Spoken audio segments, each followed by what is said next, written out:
of people's nervous systems get wrecked in corporate America. I was not always a perfectionist, anxious person until I spent 10 years in the system in my 20s. And I want to tell you how I think this happens because I've spent a lot of time reflecting on it now that I've left and talked to other people who feel the same. So picture this, you're in college, you're working really hard, you're being told by everyone like, oh, you're gonna do great things, you do everything you can to land your dream job. Like everything in your life is working up to this point, you don't wanna let your parents down. And then you get that offer, you get that big job out of college, you move to a big city, and you feel on top of the world. And for the first few years, you are like people, you're new, you can do no wrong. And even if you do, you're like, I'm new, I don't know anything about the world. This is all so fun.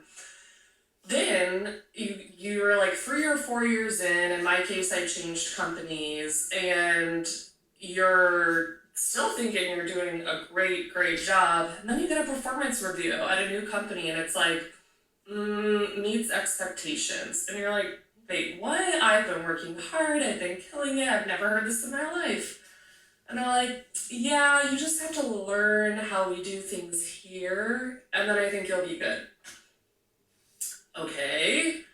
I remember at one company, I created my first big strategy presentation. I had spent a ton of time on it. I thought it was great. I was like, this is gonna kill it. I didn't use any specific format, I just used my own brain. And the feedback I got was like, ooh, yeah, John's not gonna like that. We had to present to a general manager. John wants to see it this way. So my manager rewrote the whole thing how John wanted to see it. Okay, and I start to learn, oh, we gotta do things how people want it here, and you're slowly.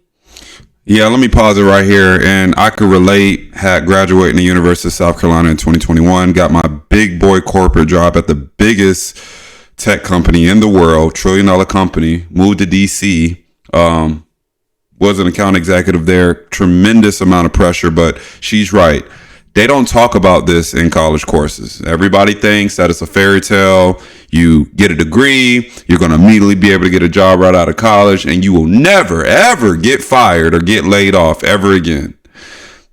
That's not how it works. And so I can completely sympathize with what she's saying. And you have to find a corporate space that matches your ability to be able to keep up. I just put it like that. You have to be able to find a corporate space that match your ability to be able to keep up, because like she say, after the first 3 months, after them 90 days, it's go time.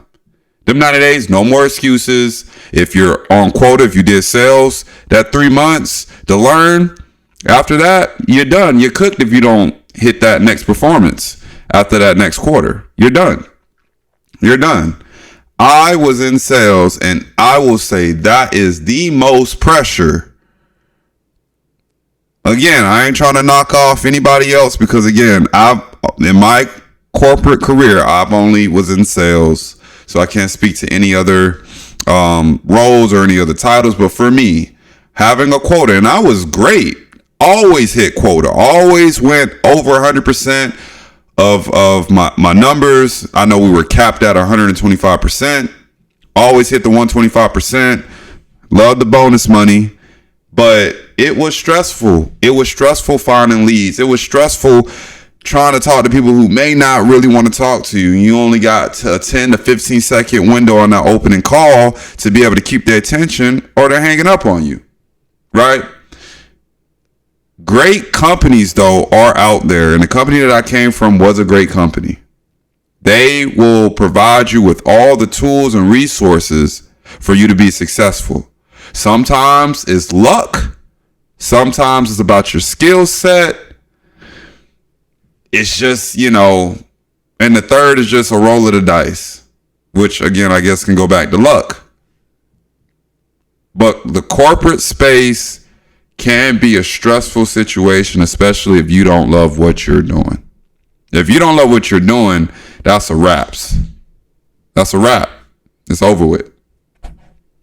Molded and trained, and years go on, and you get promoted, and like you're 30, you're a director, and you're still dealing with feedback on a daily basis, constructive criticism, because feedback's a gift. Bullshit. That's what people hide behind so they can just feel important and dish out comments every day on your work. So literally now you're in this pressure cooker environment, and everything you submit, every PowerPoint deck, every white paper, every anything gets critiqued by someone up above. And if you're lucky, you get critiqued by one person, but if you're not lucky, you get critiqued by like 5 or 6. And let me remind you, like, we're not training for the Olympics here. We're creating a PowerPoint deck.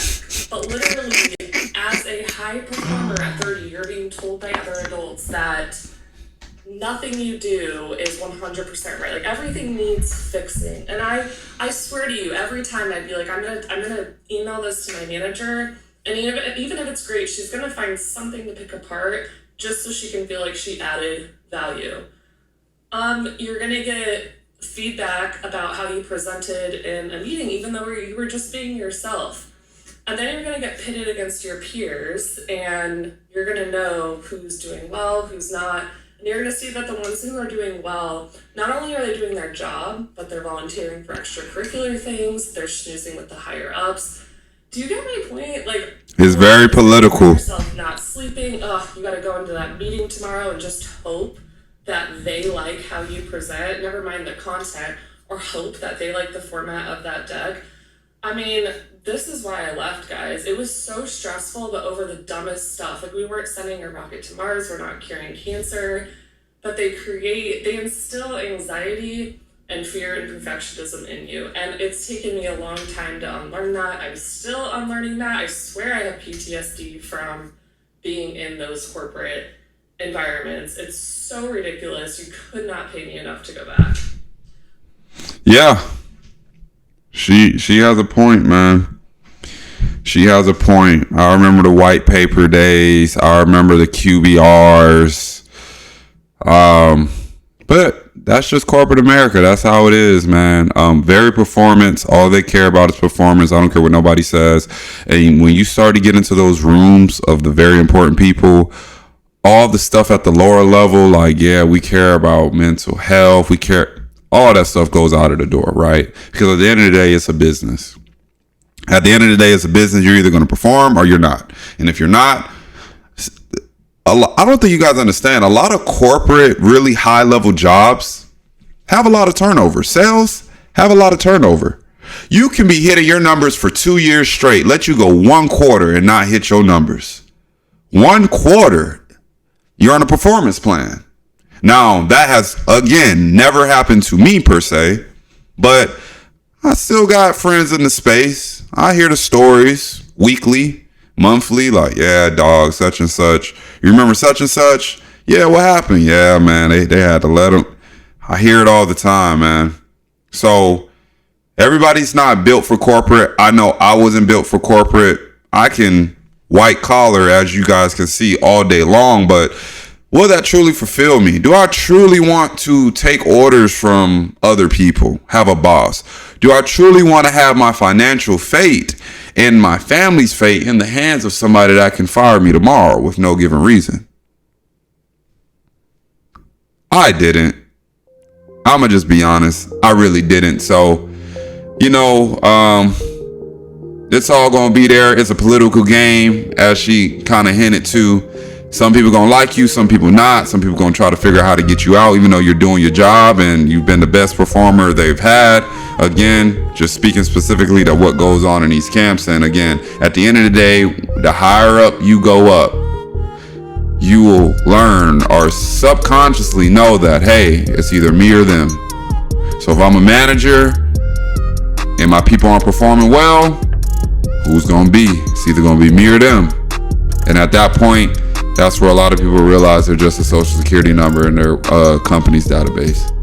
Y'all let me know what y'all think in the comments. I love you. I appreciate you guys for continuing to rock with me. Like, comment, subscribe. I'll see you guys on the next one. Peace.